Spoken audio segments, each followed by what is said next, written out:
శ్రీమద్ భగవద్గీత 2వ అధ్యాయము 7, 8, 9 శ్లోకములు. కార్పణ్యదోషోపహత స్వభావః పృచ్ఛామి త్వాం ధర్మ సమ్మూఢచేతాః యశ్రేయః స్యాన్నిశ్చితం బ్రూహి తన్మే శిష్యస్తేహం షాధిమాం త్వాం ప్రసన్నం. మనోదౌర్బల్య దోషము వలన నా స్వాభావిక శక్తి చిన్నాభిన్నమైనది. నా చిత్తమందలి ధర్మాధర్మ వివేకము నష్టభ్రష్టమైపోయినది. నీకు విన్నవించుకొనుచున్నాను.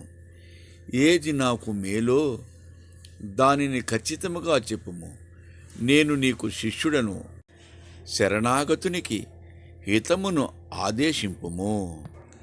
నహి ప్రపశ్యామి మమాపనుద్యాత్ యచ్చోకముచ్చేషిణమింద్రియాణాం అవాప్య భూమా వసపత్నమృద్ధం రాజ్యం సురణామపి చాధిపత్యం.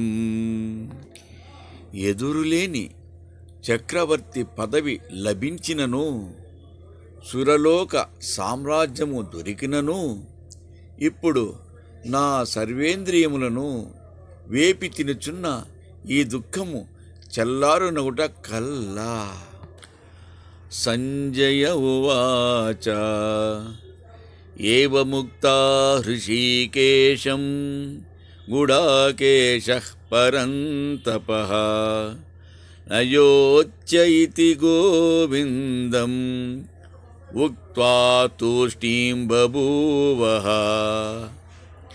సంజయుడు ఇట్లనెను, ఓ ధృతరాష్ట్ర, అర్జునుడు ఈ విధమున శ్రీకృష్ణునితో చెప్పి యుద్ధమును మాని మిన్నక కూర్చుండెను.